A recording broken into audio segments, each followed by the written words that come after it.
Patricia's breathing came in shallow pulls. Mechanical, the same rhythm for days now. I sat in the recliner beside her bed, the vinyl cracked from 2 weeks of sleeping there. The door opened. Derek walked in with Melissa half a step behind. Derek's mouth pulled into a frown. His eyes stayed flat, scanning the room like he was measuring furniture. Richard followed them, carrying a leather briefcase. Gerald, Derek stepped between me and Patricia's bed. "We need to talk about Mom's care." Richard set the briefcase on the visitor's table, snapping it open. Documents inside. Professional tabs marked each section. Mom signed a new power of attorney. Derek pulled a folder from the stack. March 15th, she revoked your authority. Patricia lay unconscious. Dilated dose logged at noon on the wall chart. "Your wife wants you out of the house," Derek said. Melissa's phone came up. Red recording dot in the corner. She adjusted the angle, getting my face centered. Derek slid papers across the table. "Sign these now. You have 48 hours to vacate after that, or we involve the authorities." Richard produced a notary stamp. Derek's hand rested on what looked like a quitclaim deed. "Her real family is handling things now," Melissa said, still filming. "You've done enough." The door opened again. Angela Torres entered with a medication tray, but her eyes locked on mine. "Mr. Whitman, I need you in the hall." She set the tray down. "Now." Derek started to object. Angela's voice stayed level. "Now, please." I followed her out. She pulled me 3 steps down the hall, voice dropping to urgent whisper. "What cameras?" I asked. "Security system. You need to see what they did." March 14th, 2:17 p.m. Take a second to subscribe. Then watch how this revenge plays out. I stood in the hallway outside room 217, back against the wall, notebook already in my hand. 43 years as a forensic accountant made documentation reflexes automatic. Document inconsistencies. Immediately. Always. The notary seal on Derek's power of attorney had been wrong. Not embossed. Flat, consumer-grade rubber stamp, not the professional seal Oregon requires. I wrote it down. Patricia's signature slanted left. Her actual signature slanted right. I'd seen her sign documents for 12 years. Angela watched me write. "What are you doing?" "My job," I said, just later than I should have. I met Patricia in 2012 at a community college watercolor class. My therapist suggested it after the divorce. Something about creative outlets and processing emotions. I showed up because I'd run out of excuses not to. The art studio smelled like turpentine and burnt coffee. North-facing windows let in gray January light.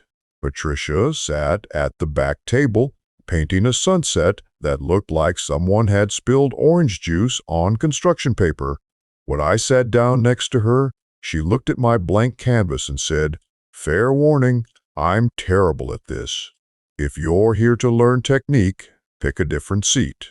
My laugh surprised me. 4 months since the divorce, I'd forgotten what it felt like. Remarried 8 months later at the Multnomah County Courthouse. Small ceremony. Valerie from my office and Patricia's friend Carol as witnesses. We ate lunch at Jake's afterward, and Patricia ordered champagne, even though it was noon. Quick, maybe, but I was 56 and tired of pretending I wanted to be alone. She was 54 and recently widowed, her first husband dead from a heart attack 3 years earlier. We both knew what we were signing up for. I used my entire retirement savings as the down payment on our house. $612,000 accumulated over 42 years of methodical contributions to Morgan Stanley accounts. Every paycheck, 15%. Never touched it. The Selwood Craftsman cost $650,000 in March 2014. Patricia's teacher pension wouldn't qualify for a mortgage that size, and my income had dropped when I semi-retired to consulting work. So I liquidated everything. Down payment, large enough that our monthly costs stayed manageable on her pension and my reduced income. The house would be hers free and clear if anything happened to me. "You're spending your entire retirement on a mortgage," my brother said when I told him, "for someone you've known 6 months. "She makes me laugh," I said. "That's worth $600,000. I worked 3 extra years past my planned retirement to rebuild the savings. Patricia never asked me to.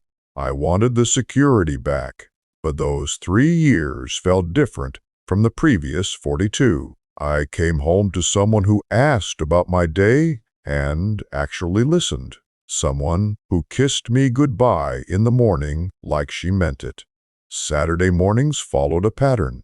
Patricia painted at the breakfast nook, palette balanced on her knee. I worked in the garage, oilcloth spread across the workbench, disassembling a 1920s comptometer. She'd bring coffee at 10. We'd talk about nothing important. Weekend estate sales, where I hunted for antique calculators, and she found Depression-era glassware we didn't need. My collection grew to 47 calculators, each tagged with acquisition date and restoration notes. Her Depression glass filled 2 china cabinets we'd found at an estate sale in Gresham. We didn't travel much, didn't throw parties, just existed together in ways that felt more companionable than my first marriage ever had. Patricia's first husband, Derek's father, died from a heart attack in 2009, 3 years before we met. Derek and Melissa came to the wedding in 2012. Derek was 30, already carrying himself like someone who'd figured out the system. Melissa was 27 and spent more time photographing the ceremony than participating in it. 3 weeks after the wedding, Derek showed up at our house with a pitch deck, cryptocurrency consulting firm. He had slides about blockchain verification protocols and automated smart contracts, words that sounded technical but meant nothing when I checked the code samples. He needed $200,000 to secure office space and hire developers. I spent a weekend reviewing his business plan. No viable product, no clear revenue model. Customer acquisition cost exceeded lifetime value by 300%. Burn rate assumed series, a funding that required 50,000 active users, but comparable apps averaged 8,000 after 18 months. 5 comparable companies had already failed using identical approaches. "I appreciate you sharing this with me," I told him Sunday afternoon, "but I can't invest in something with this many red flags." His smile didn't move. Eyes stayed on mine for 3 seconds, then dropped to his pitch deck. He slid it into his messenger bag without another word. Left without saying goodbye to Patricia. His visits after that were quarterly at best, always brief, always with an edge of disappointment, like we'd failed some test. Melissa posted Instagram photos from our wedding. Mom's new chapter. The caption read, 53 likes.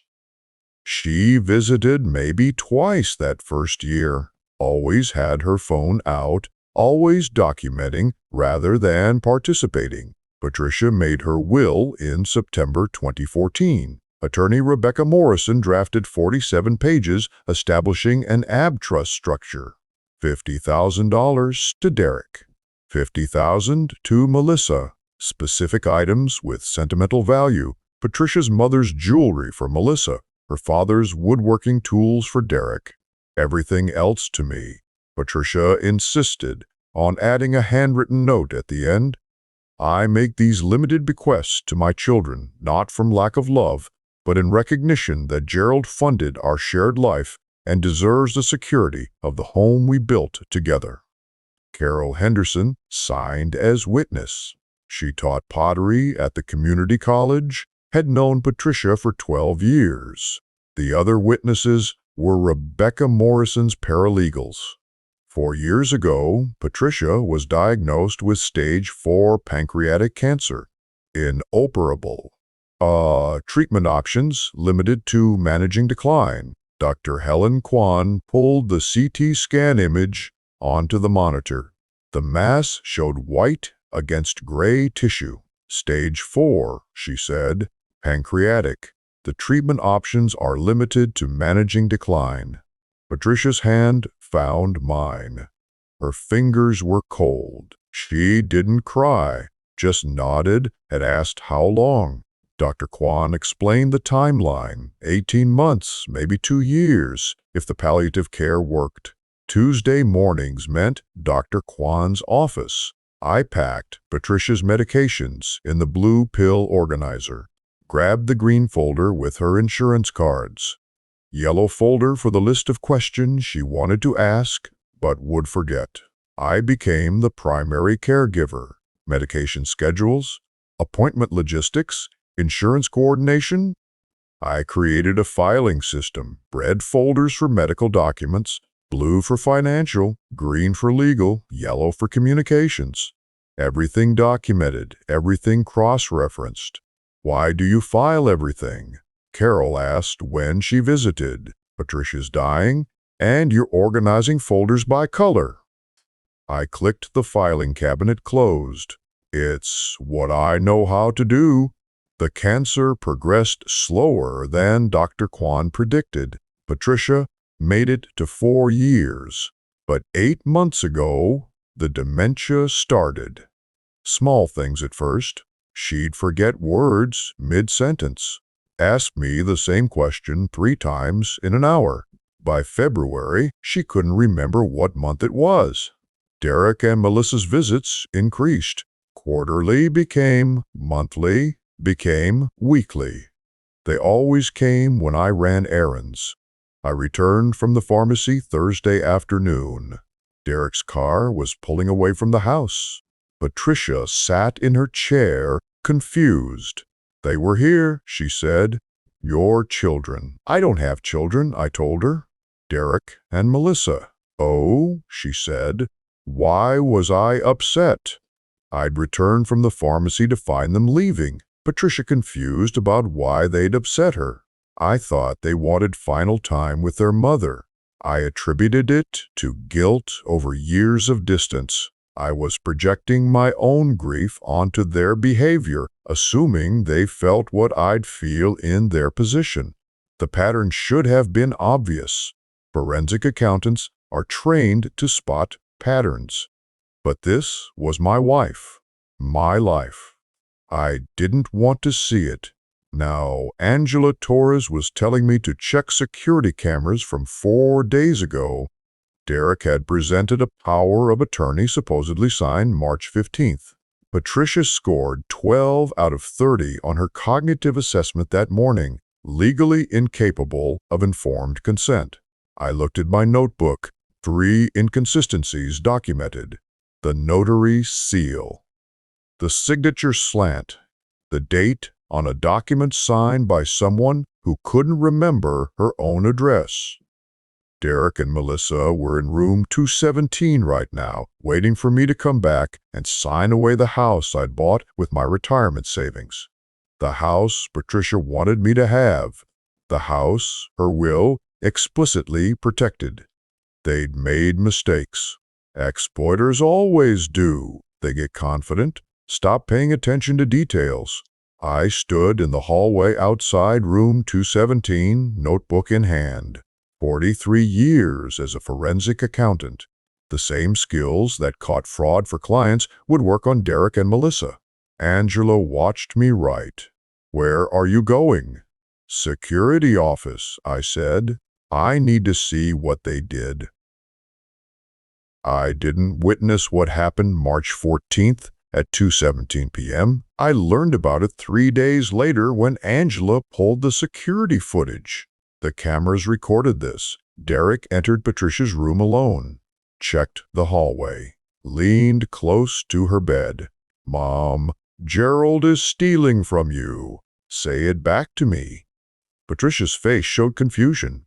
Pain medication clouding everything. "Gerald is stealing," she repeated.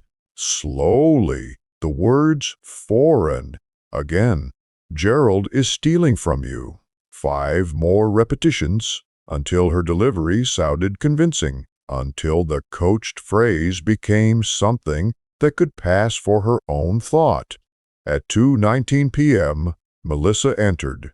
Phone already recording. "Mom, tell us what's happening."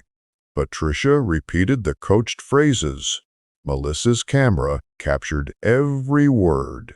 At 2:31 p.m., both siblings checked the medication chart on the wall. Derek photographed the schedule, showing her confusion peaks. They exchanged glances. Melissa smiled. Angela watched it happen from the nurse's station. She documented their visit times, cross-referenced with medication administration records. Every instance of Patricia's coach statements corresponded with delayed or skipped anti-anxiety medications. March 15th morning, Dr. Helen Kwan tested Patricia's cognitive function. 30 questions, measuring orientation, memory, attention. Patricia scored 12 out of 30. Severe cognitive impairment. Legally incapable of informed consent for medical decisions, financial transactions, or legal documents. Dr. Kwan documented it in Patricia's chart. I documented it in my red medical folder. That afternoon, Derek arrived with a leather folder. Richard followed him in, carrying a notary kit. Derek slid papers across the visitor table. "Mom signed a new power of attorney this morning." I picked up the document, dated March 15th, 2024. Patricia's signature at the bottom, witnessed by Jennifer Patel, Notary Public. The document timestamp showed 9:47 a.m. Patricia's cognitive exam started at 9 a.m., finished at 9:32 a.m. She'd been legally incapable for 15 minutes when this was supposedly signed. The document granted Derek complete financial and medical control, revoked my authority established in Patricia's 24 estate documents. "She couldn't have signed this," I said. "She scored 12 on her cognitive exam this morning." "She had a lucid moment," Derek said. "Dr. Kwan wasn't there." Richard opened his notary kit. "Professional. Rehearsed. Your wife wants you out of the house," Derek said. "You have 48 hours. He produced another document. Quit-claim deed, transferring the house from my name to Patricia's estate. Sign it, or the police handle this." His hand rested on his phone. I looked at Patricia, unconscious. Dilaudid dose logged at noon on the wall chart. She'd been asleep for 3 hours. "I need to consult my attorney," I said. Derek's jaw set. He looked past me to Patricia's bed, scanning like he was pricing furniture. "You've had 12 years to consult attorneys. Time's up." Richard positioned the quitclaim deed in front of me. Handed me a pen. The door opened. Angela Torres entered with a medication tray. "Mr. Whitman, I need you in the hallway." She set the tray down, eyes locked on mine. "Now." I followed Angela into the hallway, the vinyl tile cold through my shoes. She pulled me 3 steps past room 217's door, voice dropping to a whisper. "The security cameras," she said. "March 14th, 2:17 p.m. You need to see what they did." Behind me, Derek's voice carried through the doorway.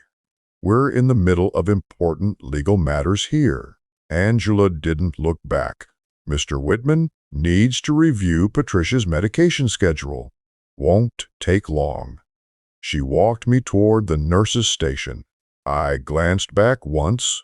Derek stood in the doorway, Richard beside him, both watching us retreat. 3 days earlier, March 15th, Derek had presented the power of attorney. I'd sat in the parking lot afterward, document on my lap, trying to make sense of Patricia's signature that slanted wrong. The notary seal that looked printed instead of embossed.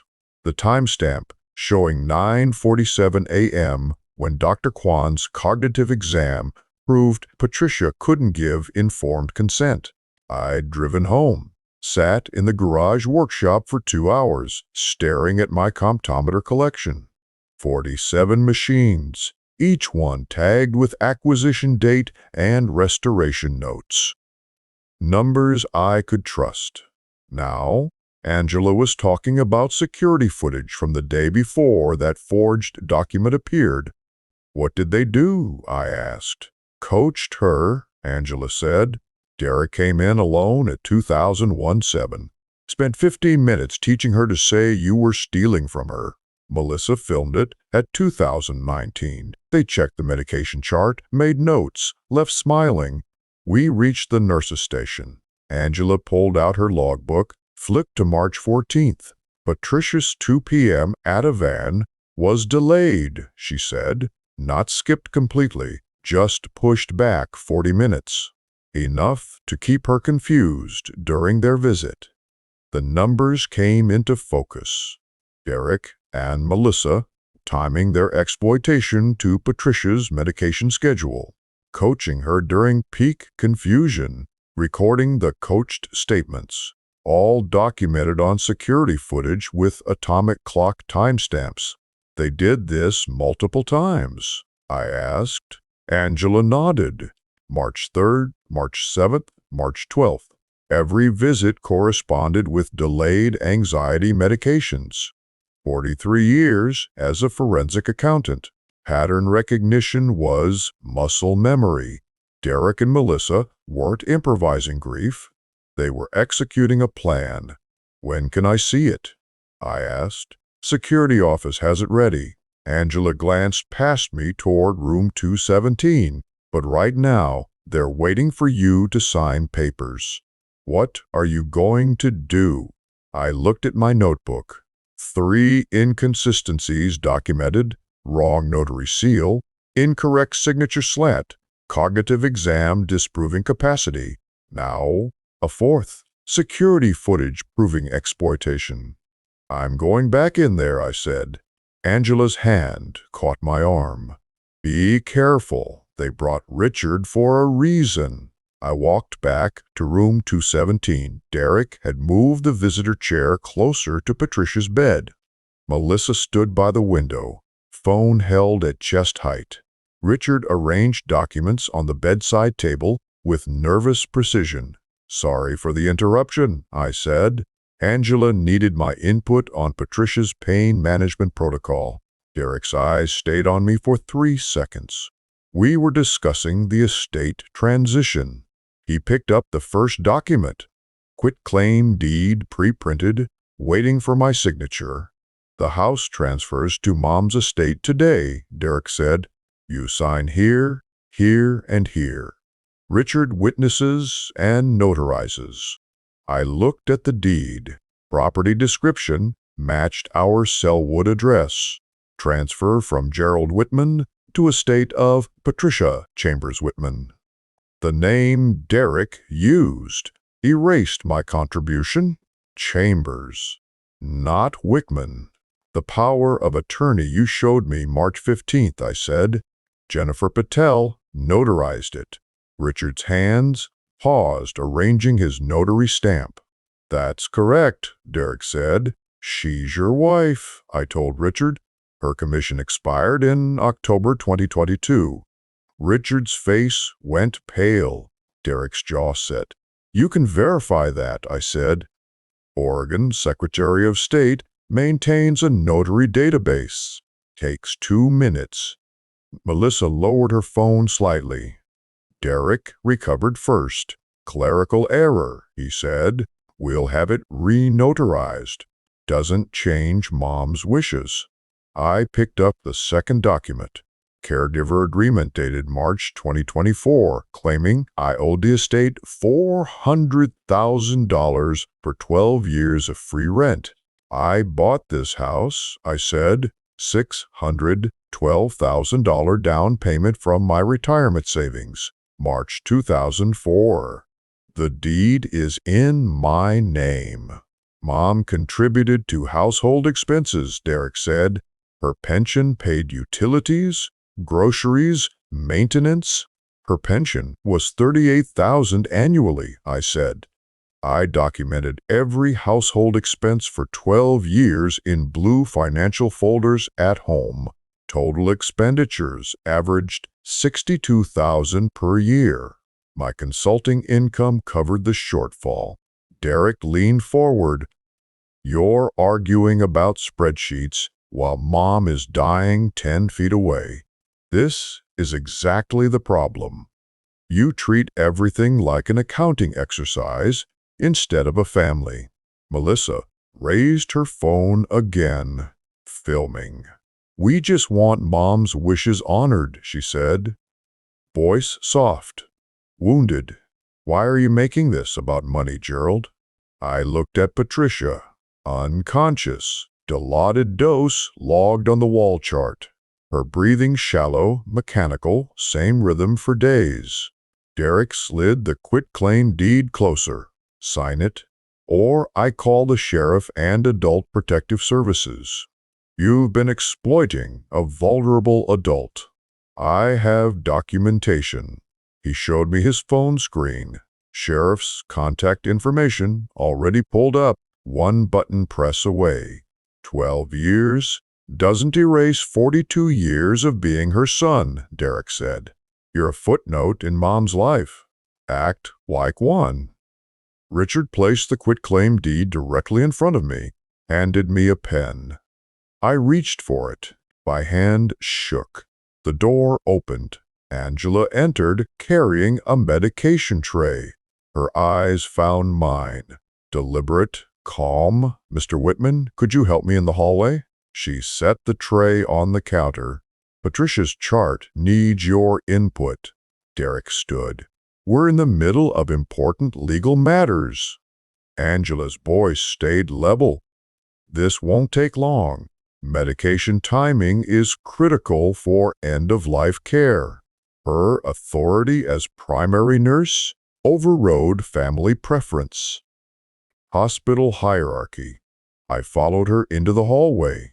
She led me 5 steps from the door, turned, voice barely audible. March 14th, 2:17 p.m., she said. Security cameras caught Derek coaching Patricia to say you're stealing. Melissa filmed it.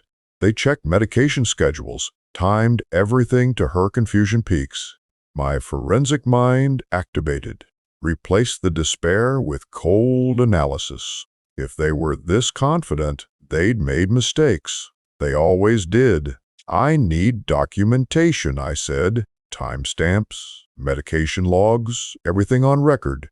Angela nodded. Security office. After my shift ends, 9 p.m. March 18th, 3 days after Derek's forged power of attorney. Angela's shift ended at 9. I waited in the parking lot, watching nurses filter out through the employee entrance. She appeared at 9007, still in scrubs, carrying a thermal lunch bag. I got out of my car. She nodded toward the building's side entrance. Security office is in the basement, she said. System administrator leaves at 8. We'll have the room to ourselves. We took the service elevator down. The basement smelled like industrial cleaner and hot electronics. Angela used her badge to unlock a door marked Authorized Personnel Only. The security office was smaller than I expected, 12 feet by 15. Fluorescent lights humming overhead. Air conditioning fighting the heat from 32 monitors, showing live feeds positioned throughout the facility. The main workstation had dual screens, and a keyboard with keys worn smooth from use. Angela sat at the console, logging in with practiced efficiency. A vigil system, she said. Records continuously to cloud storage. 90-day retention before automatic deletion. Timestamps synchronized with atomic clock, accurate to within microseconds. The interface loaded. A grid of thumbnail views, each labeled with camera number and location. 90-day retention.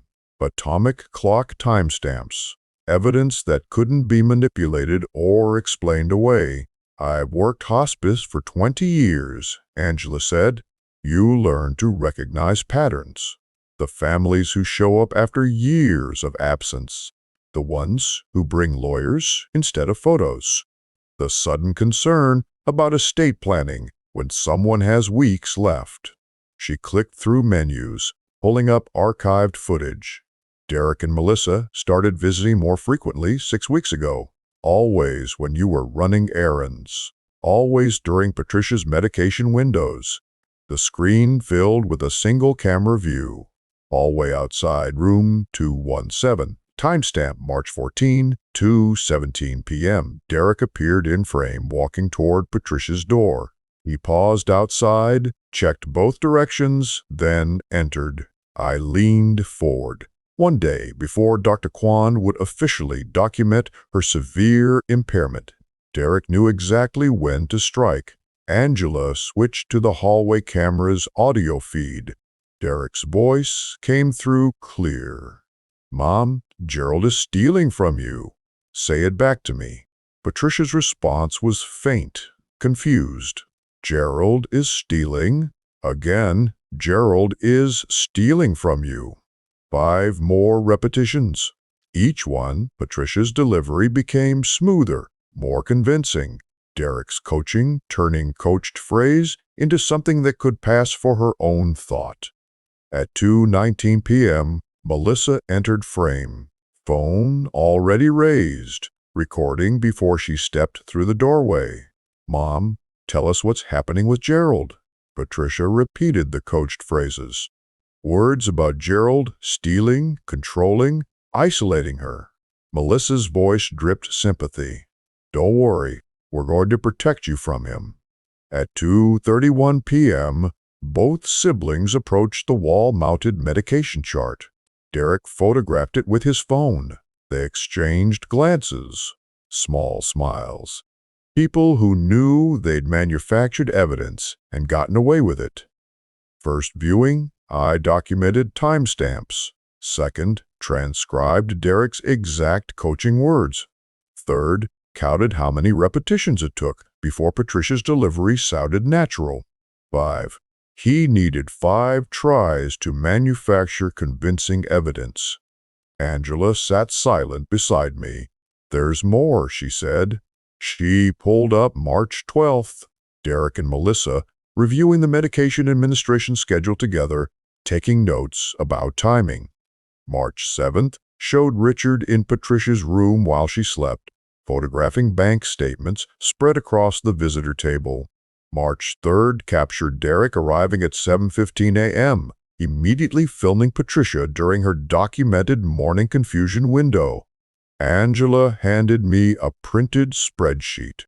Medication administration records cross-referenced with visitor logs. Every confused statement Patricia made about you corresponds with delayed or skipped Ativan doses. March 3rd, her 7 a.m. dose was delayed 40 minutes. March 7th, 2 p.m., dose skipped entirely. March 12th and 14th, both delayed 30 to 40 minutes. The correlation was perfect. Delayed medication at 1:55 p.m., coach statements at 2:17 p.m. Pattern repeated across 4 dates. Probability of coincidence, effectively 0.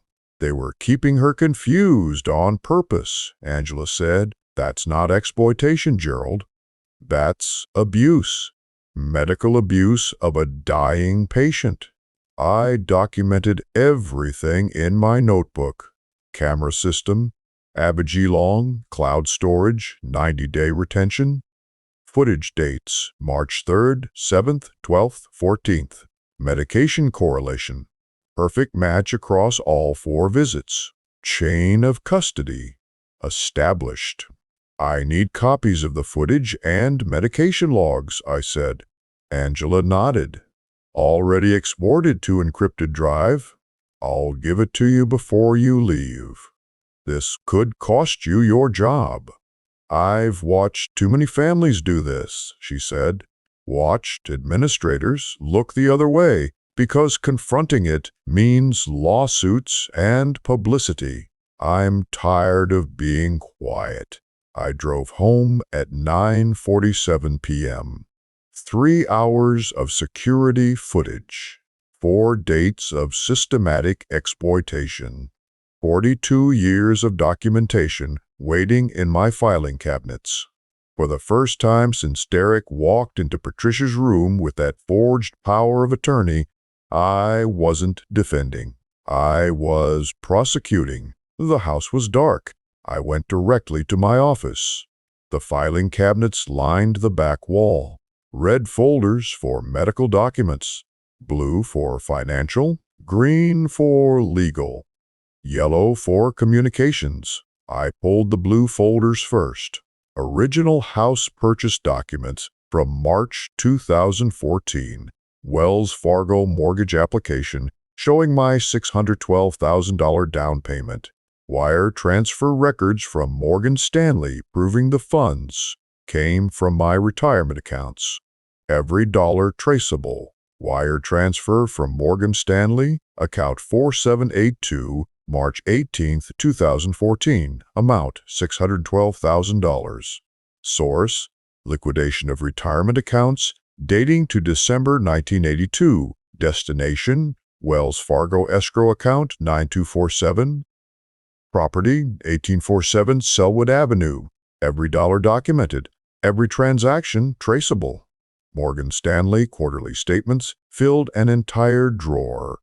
December 1982 through March 2024.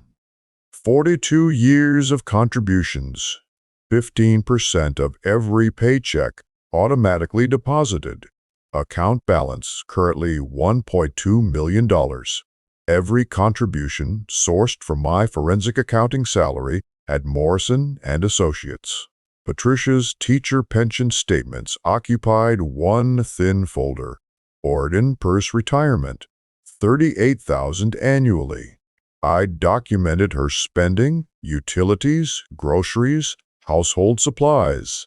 Her income covered daily expenses. She'd never contributed to major assets.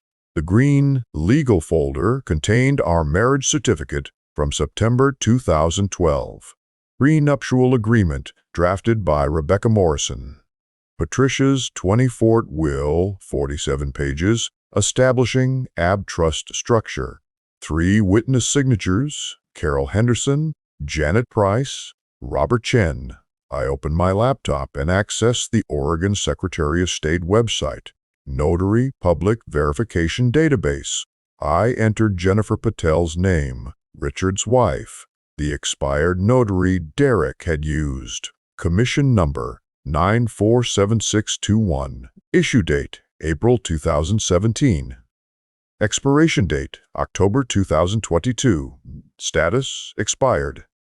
Jennifer Patel could not legally notarize any document after October 2022. The power of attorney Derek presented was dated March 15, 2024. Void. Criminally forged. I photographed every document with my phone, created backup copies on the laptop, built a timeline, cross-referencing dates with Patricia's cognitive assessments. Dr. Quan's notes from March 15th showed Patricia scoring 12 out of 30 on the mini mental state examination. Severe cognitive impairment. Legally incapable of informed consent for medical decisions, financial transactions, or binding legal documents. The power of attorney was timestamped 9:47 a.m. Patricia's cognitive exam started at 9 a.m. Finished at 9:32 a.m. She'd been legally incapable for 15 minutes when the document was supposedly signed. I pulled Martin Jacobson's contact information from my phone. Attorney and former colleague from Morrison and Associates, 18 years working corporate fraud cases together before he transitioned to elder law. The phone rang twice before he answered. "Gerald," Martin said, "it's midnight. What's wrong?" "I have security footage of Derek and Melissa coaching Patricia to make false statements about me. I have medication administration records proving they deliberately delayed her anxiety medications to keep her confused. I have notary database verification showing the power of attorney they presented was signed by someone whose commission expired 18 months ago." Martin was quiet for 5 seconds. "Send me everything," he said. "Every document, every video file, every medication log. I want timestamps, camera numbers, notary commission details. Can you do that tonight?" "Yes." "Good. Because we're not just defending against their claims anymore, Gerald. Gerald, we're building a criminal case for elder abuse, fraud, and forgery. I heard papers rustling on his end." "I told you your documentation of session would pay off someday," Martin said. "Let's bury them." March 25th, 2 p.m. Martin Jacobson's conference room smelled like furniture polish and old leather. Floor-to-ceiling windows overlooked the Willamette River, afternoon sun cutting harsh angles across the polished walnut table.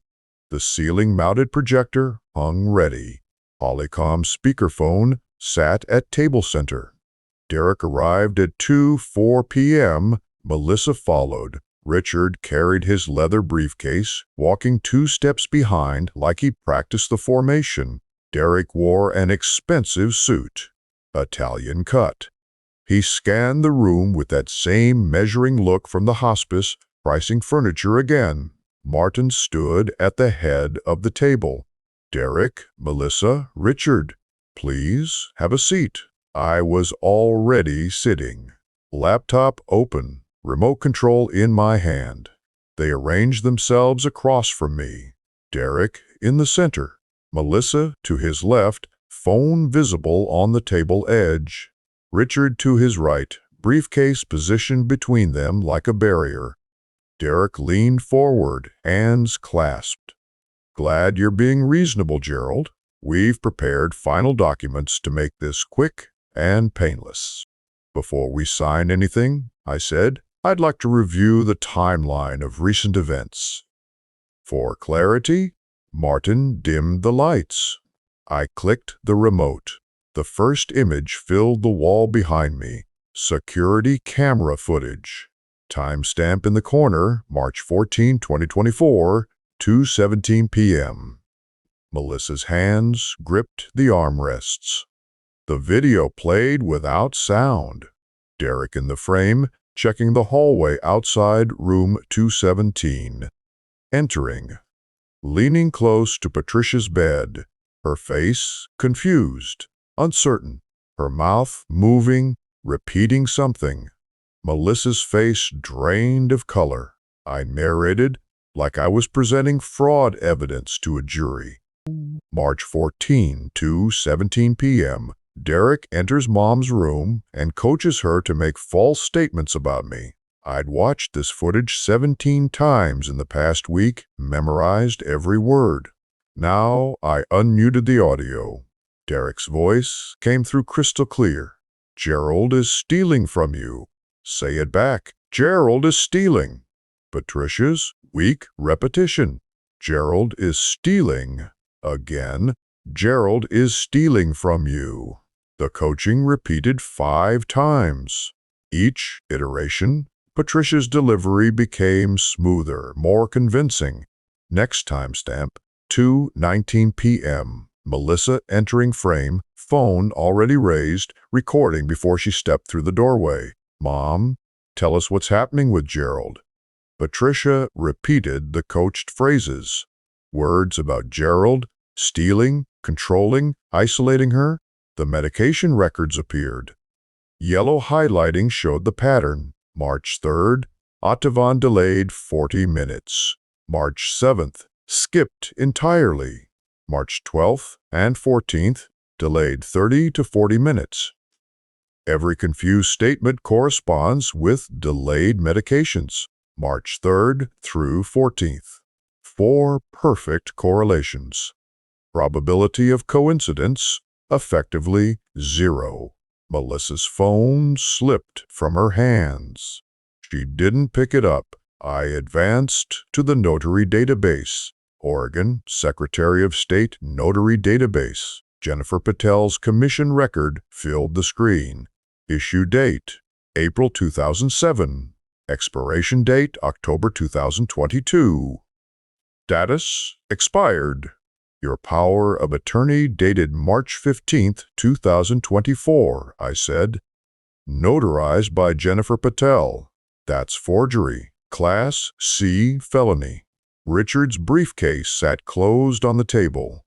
He hadn't opened it, hadn't pulled out the documents he'd brought. His notary stamp stayed in his pocket. Bank records replaced the screenshot. Wire transfer from Morgan Stanley account to Wells Fargo escrow, March 18, 2014. Amount, $612,000. Here's the estate you claim Mom built, I said. Every dollar traceable to my retirement savings. 1982 through 2014. Derek's hands gripped the table edge. His jaw worked. Color drained from his face. When he spoke, his voice came out thin. This is, you can't. We have rights, our attorney said. Martin Jacobson spoke for the first time. You have the right to remain silent. I'd suggest exercising it. I activated the Polycom speakerphone. Dr. Kwan, please state your findings from March 15th. Dr. Helen Kwan's voice filled the room. Professional, clinical. Patricia Whitman scored 12 out of 30 on the mini mental state examination. Severe cognitive impairment. She was legally incapable of informed consent for any document, medical decision, or financial transaction. And the timeline of her dementia onset? I asked. First documented symptoms, October 2023. Progressive decline through February 2024. By March 15th, she couldn't identify the current month, recall 3 words after 5 minutes, or understand complex instructions. I looked at Derek. Every document you presented was signed by someone mentally incompetent to execute legal instruments. They're void. Martin slid a manila folder across the table. It stopped directly in front of Derek. Adult Protective Services complaint, Martin said. Forgery complaint. Elder abuse complaint. We file tomorrow at 9 unless you sign this. He opened the folder. Settlement agreement. 3 pages. Standard legal formatting. Derek stared at the document. What is this? Permanent relinquishment of any claim to Patricia's estate, Martin said. Admission, you had no legal authority. No contest clause. You sign, we don't prosecute. Melissa's hands shook on the table. Mascara streaked her cheeks. Her phone lay face down, finally silent. Derek looked at Richard. Tell them we had legitimate. Richard wouldn't meet his eyes. Studied the table grain like it contained escape routes. If we sign this, Derek said, voice barely audible. You avoid prosecution, Martin said. That's the deal. 30 seconds of silence. Derek and Melissa exchanged a look. Some wordless communication between siblings who'd planned this together. She nodded slightly. Derek picked up the pen Martin had placed beside the folder. His hand shook. His signature on page 3 took 8 seconds. Each letter smaller than the last. Melissa signed next, tears hitting the paper Smudging ink slightly, Martin witnessed both signatures, dated the document, closed the folder. Derek and Melissa stood without speaking. Richard followed them to the door. 3 steps behind again, distance between them wider now. The door closed behind them. Martin collected the settlement agreement, slid it into his briefcase. I stayed seated, looking at the river through the windows. "That was cleaner than I expected," Martin said. I shut down the laptop, disconnected the Polycom. The conference room felt larger without them in it. "Documentation," I said. "It doesn't argue. It just is." Martin nodded. 43 years of habit finally paid off. Afternoon sun on water. The river moves south, carrying yesterday's rain toward the Columbia. Everything clear. Carol Henderson called me April 3rd, 1 week after the settlement. Patricia's friend from the community college, pottery instructor, witness to the 2014 will. "I'm telling everyone," Carol said. "The teachers, the book club, the whole arts community. They deserve to know what your stepchildren did. She didn't ask permission, just stated fact." Word spread through Patricia's social network within days. The retired teachers, the book club members, the hospice volunteers who'd known her when she could still recognize faces. Carol told them everything. The forged power of attorney, the coached statements, the medication tampering, the attempted theft of the house I bought with my retirement savings. "They don't get to pretend they were devoted children," Carol said when she called back April 5th. "Not after what they did." Derek's business collapsed first. Richard Chambers sent an email April 7th. Subject line, "Partnership dissolution." 3 paragraphs stating their cryptocurrency consulting firm would cease operations immediately. All client contracts terminated. No forwarding information provided. Derek's LinkedIn went silent April 10th. His final post about temporary setbacks in the entrepreneurial journey collected 32 comments, most from former investors demanding money owed. The creditors started calling April 12th. I knew because Derek tried reaching me through the hospice front desk. Angela intercepted. "He's asking if you'll reconsider the settlement," she told me. "Says his business partner abandoned him and the debt holders are demanding immediate payment. Business loans he couldn't pay. The creditors, who'd believed his claims about incoming inheritance money, were now demanding everything at once." Derek declared bankruptcy April 18th, filed Chapter 7 in Multnomah County. The public record showed everything: Pearl District apartment gone, studio in Outer Gresham, monthly rent he couldn't afford. His LinkedIn profile disappeared entirely by April 25th. Melissa's collapse played out more visibly. Someone sent screenshots to Melissa's 47,000 followers April 14th. Possibly Jennifer Patel seeking distance from the fraud. Posts of Melissa at Patricia's bedside with captions about loving mom through the hard days and grief is sacred, positioned next to timestamps from the security footage showing when those photos were taken. March 14th, hospice visit, photo posted at 3:47 p.m. Exploitation happened at 2:17 p.m. The screenshots included Angela's medication logs, showed the correlation between delayed Ativan doses and Melissa's filming schedule. Her comment section filled within hours. Questions about elder abuse, accusations about staged grief, demands for accountability. 3 sponsor emails arrived April 16th. The skincare company first. We're terminating your partnership effective immediately. The athleisure brand followed within hours. The meal kit service last. $180,000 in debt from maintaining the lifestyle her content promised but her actual earnings couldn't support. Designer collaborations that never materialized. Professional photography equipment purchased on credit.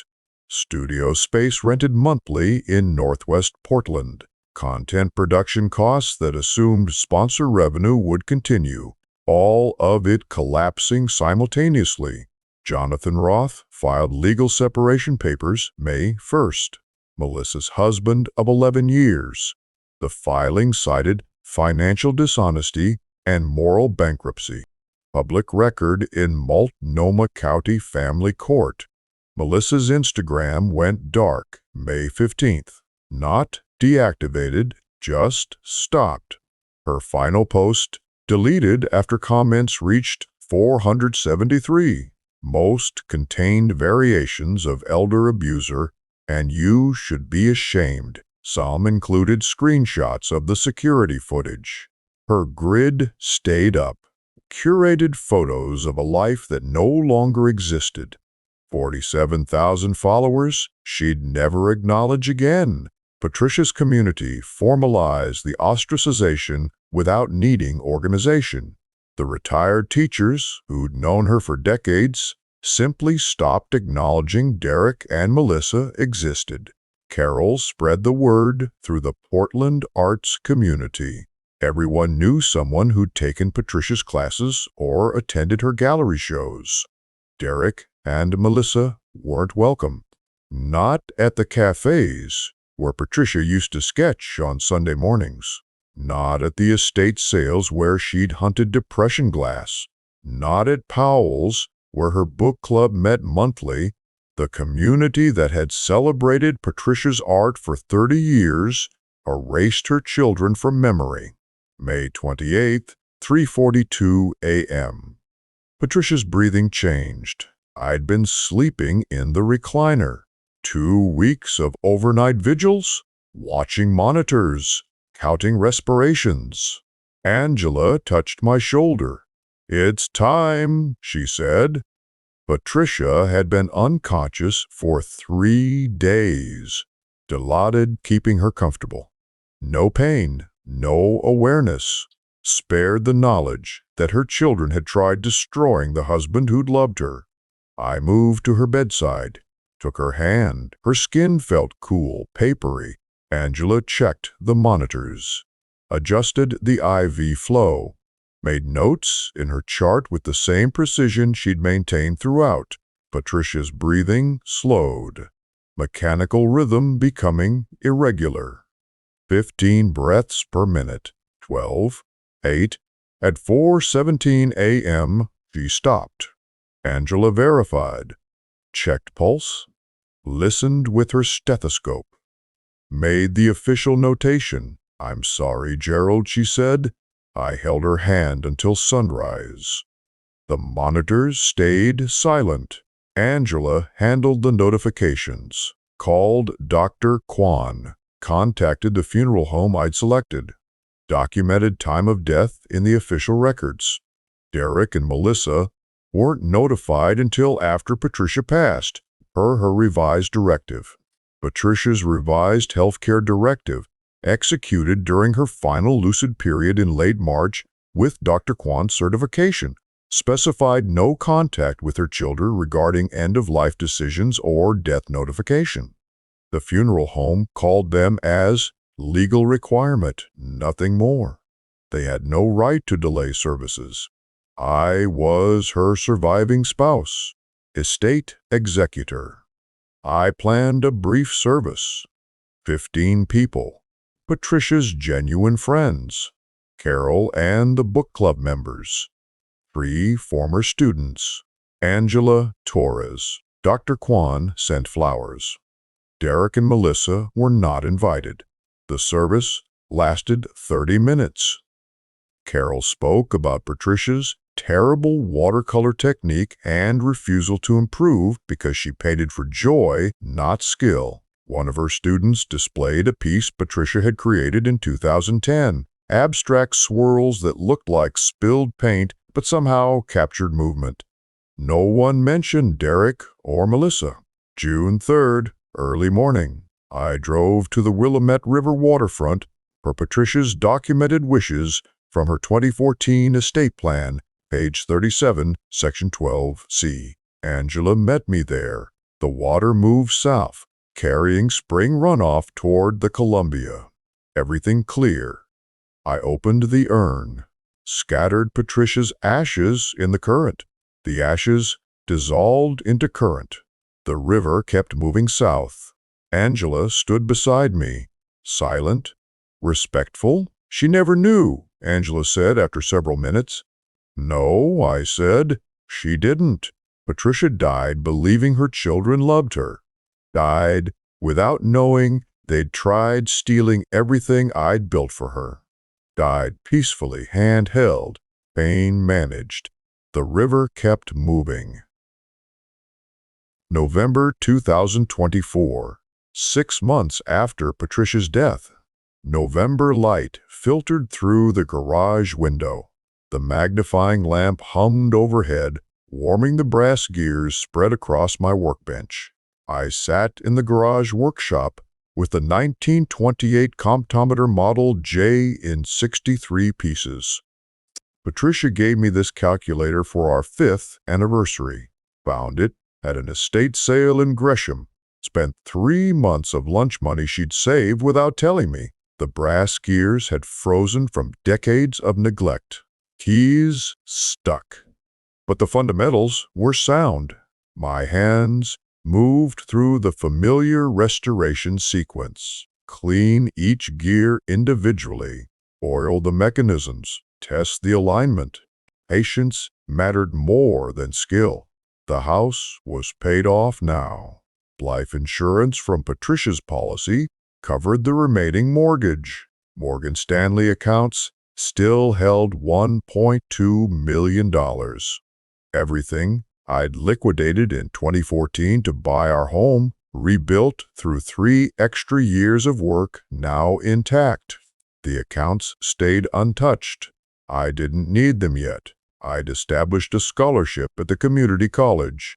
The application was simple. $5,000 annually for students over 35. Non-traditional. Like Patricia had been. Like I'd been when I walked into that watercolor class in 2012. Patricia's name on the plaque in the Arts Building lobby. Angela Torres and I met monthly for tea. She brought chamomile lavender blend this month. We sat on my back porch watching her talk about raised garden beds she wanted to build, a friendship that emerged from crisis, one that required nothing from me except showing up.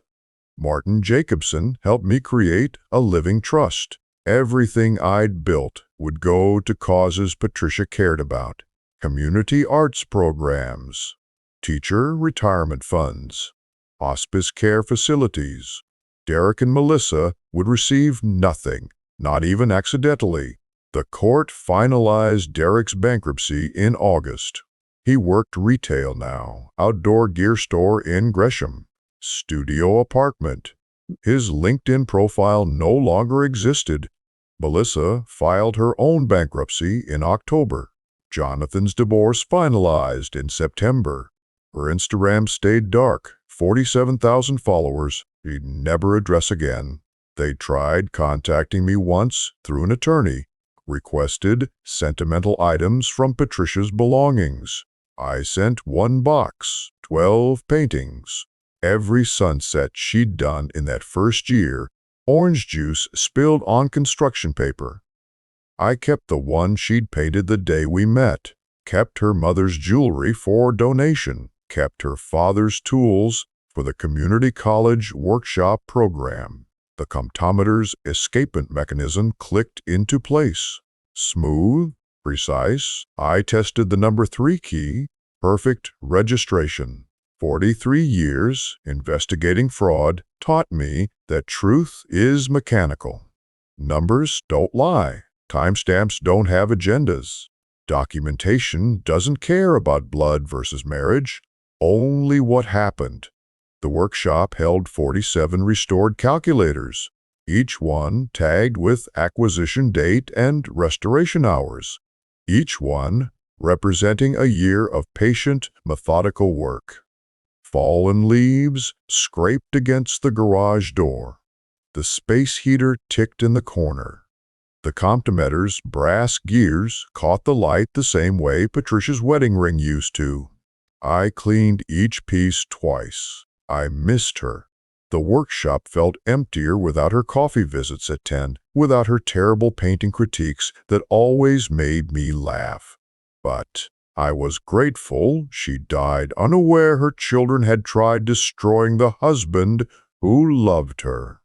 Grief coexisted with that relief. Derek focused on the big picture, Patricia's signature, his mother's supposed wishes. Forgot Jennifer Patel's commission expired October 22. That's not bad luck. That's mathematics catching liars every single time.